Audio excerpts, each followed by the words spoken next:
Hey everybody, it's Master Gallengeist here, bringing you my review of Doctor Strange Issue 2, 2023.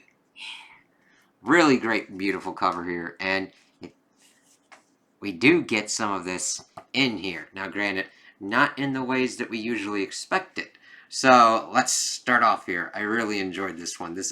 I'm really loving this series. The art, the stories, let's get into it. So, we start off at the Bronx the morning after Agamon's murder, and we see that Clea's talking and, well, at least narrating that she knows that Stephen doesn't like Moon Knight, that Mr. and Ms. O came to him for help, and he can't give it to them. This is outside of his abilities, and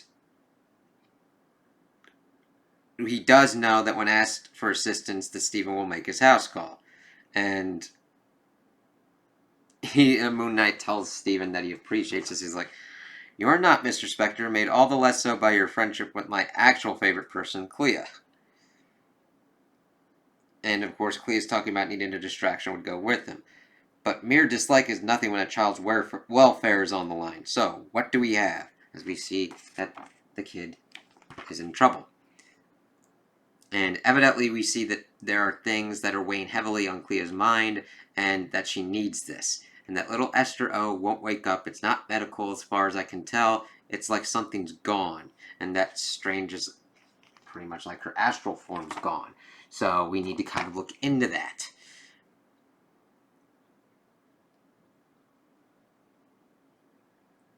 And he's thinking, so there was nothing you could do with your capabilities, and that it's like an incompatible scale. Owning a brain like mine to hers would be like using a depleted uranium shell to open a dairy lot. Nothing left but burning radioactive shrapnel. It's like, that's a hell of a way to put it, and I would definitely understand that.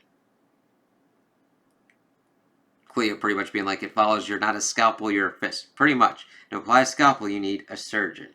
And Clea's like, what role am I supposed to play, nurse? He's like, what else but a warlord? Hardly within metaphor, darling. A creature such as yourself could never be bound by a mere figure of speech. Flatterer, and yet speaking of warlords, we both know whose work this must be, as they start getting themselves ready. And they're like, alright, there's little I would enjoy more than to wage war upon the dream realms, Stephen, as they pretty much get ready. And asks Moon Knight to look after the parents, and Moon Knight says good luck to Clea as they start going through the different kind of layers and getting down into the realms of nightmare. It's like, damn, that looks crazy as hell. And of course, Steven's like, what the hell is going on here? And evidently we learned this place has been a battlefield. Wondering if it's Jean Grey. Wong tells me that Nightmare picked a fight with the X-Men of all people while you were dead. That was evidently an X-Men 2021 issue 4. Not particularly clever. That is not a good thing to do, man. Unless you have, like, prime motivation. But of course, Steven's like, this doesn't have the signature of mutant telepathy. And of course, Clea's like, whatever did this is going to be a sunny day compared to what we will do to Nightmare. She starts calling out for him. And then we see a whoosh go after Clea as she's like shouting for him to come out. And we see that she's being called a foolish creature to come into the lands of the Fear Lord when you're so filled with fear. As we see something that looks kind of similar to her. And she's like, I fear nothing. I'm Warlord born. So you can lie to him as you can lie to yourself as you lie to him. I know what you fear, Clea Strange. I am what you fear. I am you, a monster. So this is what she kind of fears herself to be. Strange tries to go help her out, but his fear pops up, saying that like he's a weak, ineffectual old man. That after all, you are so old, aren't you? The stink of the grave clings to the stolen flesh you wear. 5,000 years of war for the Vishanti, Stephen. How can any one man be so old? An old man, his power, his mind fading, aging, but never dying, never staying dead. How much longer can he keep his much younger wife? God damn you! It's like, damn. And that is interesting to see that being Strange's fear and everything. And it makes sense. Like, you get to a point where you start, like, getting so old that you start doubting yourself. The experience that you have wrought, sometimes even working against you, boxing you into certain lines of thinking, taking your skills and putting you into certain different kind of ways. It's like, damn. And of course, Clea's like, fuck that shit, flame on. Not flame on, but like warlord on. Because it is the nature of fear to separate us, isolate us, make us helpless in the face of it. But that's not what a marriage is. And then she asks Stephen to attend her fear. And two souls finding shelter in one another, each there to assuage the fears of the other, as he goes, always, darling, as they then start fighting each other's fears. And I really love the way that this explores the relationships, especially between Stephen and Clea. But it's like, yes, you help each other with your fears. You give each other strength to power through these kind of things. One's own fears are a keen knife indeed, but a keen knife forged only for one's own flesh. And that is the downside to our fears that we have specifically to ourselves. Other people would be like, no, those fears have no hold on us. And as Stephen says, my wife is no monster, and she says my husband is no daughter, as they start fighting, and we see the blasts of color and everything. God damn good art. I just love it because it really gets the theme of what's going on in this story, conveys the characters' actions as well as just a great utilization of color with Stephen using blue and Clea using the red orange fire and blasting it against each other's fears. And then that these are phobovores, and they're taking on the shape of our fears to feed from us. You choose your meals poorly, creatures, as they then start begging for mercy and everything. And they wanted to defend their lord, their sweet king, after what was done to him. And Stephen's like, what's been done to him? And Clea's like, hopefully what has been deserved. And it's like, they of course would take him to show what's going on. And then Clea's talking about how she always preferred an older man. I'm not so old, am I? Ha! No, but apparently you are so vain. It's like, damn, she got him on that one. And then we see what has happened to Nightmare as they both gasp out, and we see him pinioned to pretty much a tree. It's like, so he wasn't the one involved. As he starts screaming at Strange, no more, I beg of you. And Strange's like, who did this? I did what you demanded, Strange. I left your children alone. Please do not hurt me more. And Strange is like, what the hell? Even the eye looking up at it. And my children, what the, and all the hell is going on? The child Nightmare, release your astral soul. And he's like, I pledge not to interfere as you commanded. It's like, what the hell is going on? Clea thinks it's a bluff, but Stephen's like, no, look at the spears that pinion Nightmare with your third eye. They're ensorcelled beyond either your or my ability to remove. What then? And then they kind of, because we also see Esther O's kind of like floating around near them.